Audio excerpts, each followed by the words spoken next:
15 দিনের মধ্যে গ্যামন সেতুর কাজ শেষ হবে জানালেন কৌশিক।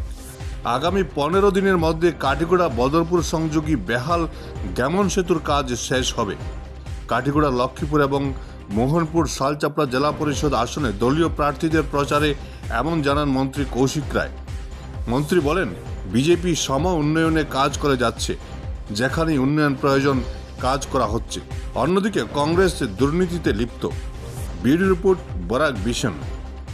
নয়, ৰাইজ ভাৰতীয় জনতা পাৰ্টীৰ লগত আছে। আমি আমাৰ প্ৰাৰ্থীবিলাকৰ হৈ ৰাইজৰ ওচৰত আমি আবেদন বিচাৰিছোঁ, ৰাইজৰ আশীৰ্বাদ বিচাৰিছোঁ, যাতে ৰাইজ ভাৰতীয় জনতা পাৰ্টীৰ প্ৰাৰ্থীবিলাকক নিৰ্বাচিত কৰে। কাৰণ এইবাৰ আমি লক্ষ্য কৰিছোঁ যে মাননীয় মুখ্যমন্ত্ৰী ডক্টৰ হিমন্ত বিশ্ব শৰ্মাৰ প্ৰতি ৰাইজৰ যেনেকৈ আশীৰ্বাদ আছে, ৰাইজৰ যেনেকৈ বিশ্বাস আছে, ভাৰতীয় জনতা পাৰ্টী নিশ্চিতভাৱে কাছাৰ জিলা পৰিষদ, ইয়াৰ যিমান আঞ্চলিক পঞ্চায়ত জয় হ'ব আৰু আমি ইয়াতে আঞ্চলিক পঞ্চায়ত আৰু জিলা পৰিষদ গঠন কৰিম।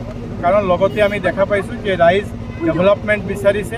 ৰাইজ হিন্দু মুছলমানৰ কংগ্ৰেছৰ ৰাজনীতিৰ লগত আজিৰ দিনত নাই। আৰু সেইকাৰণে আমি আমাৰ দায়িত্ব প্ৰাৰ্থীসকললৈ যে আমাৰ যে আবেদন, সেই আবেদন কৰিবলৈ আজি কাটিগড়া বিধানসভাতে আহিছোঁ। আজি কাটিগড়া বিধানসভাতে আৰু এটা সভা আছে, তাৰপিছত ৰামকৃষ্ণনগৰ বিধানসভাতে আৰু এটা সভা আছে। লগতে আমাৰ মাননীয় মুখ্যমন্ত্ৰী ডক্টৰ হিমন্ত বিশ্ব শৰ্মা ডাঙৰীয়া অহা 26 তাৰিখে বৰাক উপত্যকা সফৰলৈ তেওঁ আহি আছে। কাছাৰ জিলাৰ হাতীচৰা চাহ বাগিচাত অহা পৰহি 27 তাৰিখ 1 বজাত তেওঁ এটা ৰাজহুৱা সভা সম্বোধন কৰিব আৰু ৰাইজৰ ওচৰত তেওঁৰ যি আবেদন, সেই আবেদন তেওঁ দাঙি দিব। দাদা, কাটিগড়া বদরপুর সংযোগী কেমন দলং আছে, বিগত 8-9 মাহ ধরে এটা বেহাল হচ্ছে, কি ক'ব আপুনি? ইতিমধ্যে গেমন ব্ৰিজৰ কাৰণে চেংচন হৈছে, কাম আৰম্ভ হ'ব।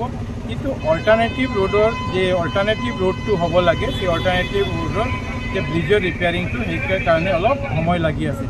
কাৰণ যেতিয়া ব্ৰিজৰ কাম আৰু গেমন ব্ৰিজৰ কাম আৰম্ভ হ'ব, এই গেমন ব্ৰিজৰ কাম আৰম্ভ হোৱাৰ লগে লগে তাতে টোটেল ৰোডটো ক্ল'জ হৈ যাব। সেইকাৰণে ৰাইজৰ যাতে অসুবিধা নহয়, এটা অল্টাৰনেটিভ ৰোড যিটো আছে, অল্টাৰনেটিভ ৰোডৰটো যাতে আমি দিব পাৰোঁ, সেইকাৰণে অলপ দেৰি হৈ আছে। কিন্তু আমি আশা কৰোঁ যে অহা 15 দিনৰ ভিতৰত এই গেমন ব্ৰিজৰ কাম আমি আৰম্ভ কৰোঁ। আজি যদি NHADCL আমি দিব বিচাৰোঁ, NHADCL আজিয়ে কাম আৰম্ভ কৰিব। কিন্তু অল্টাৰনেটিভ ৰোড যদি নাথাকে ৰাইজৰ অসুবিধা হ'ব, সেইকাৰণে অলপ মানে দেৰি হৈ আছে। কিন্তু খুব 15 দিনৰ ভিতৰতে আমি কাম আৰম্ভ কৰিম। দাদা, টিকেট লৈ কংগ্ৰেছত যি খেলি মেলি হৈছে, তেখেতে এটা কমিটি গঠন কৰিছে, কি ক'ব?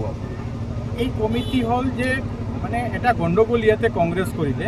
কংগ্ৰেছৰ সভাপতি টিকেট দিলে, পইচা ল'লে, কংগ্ৰেছৰ বিধায়কে টিকেট দিলে, পইচা ল'লে, পইচাৰ বাৰটো গুৱাহাটী গৈ পোৱা নাই। সেইকাৰণে ভূপেন বৰাই ইমান খং কৰিছে, তেওঁ এটা কমিটি গঠন কৰিছে যে আপোনালোকে যদি টিকেট বিক্ৰী কৰিছে, পইচা কমিশ্যনটো ষ্টেটত কিয় নাহে? কাৰণ কংগ্ৰেছটো বিনা পইচাত দালালি বেলেগ কংগ্ৰেছ কৰিব নোৱাৰে। আগত চাকৰিত দালালি কৰিছে, আগত বেলেগ স্কিমত, এতিয়া একো দালালি কৰাৰ সুযোগ নাই। এতিয়া কংগ্ৰেছৰ কাৰ্যকৰ্তাবিলাককে টিকেট দিব লাগিব, তেওঁলোকৰ পৰাই দালালি কৰিব লাগে। সেইকাৰণে গুৱাহাটীৰ পৰা, প্ৰদেশৰ পৰা যি চেইনটো তললৈ আহিব লাগে, মাজৰ চেইনটোত অলপ খেলি মেলি হৈছে। সেইকাৰণে এটা কমিটি গঠন কৰা হৈছে। আপুনি দেখা পাব যে কমিটি ৰিপৰ্ট দিব।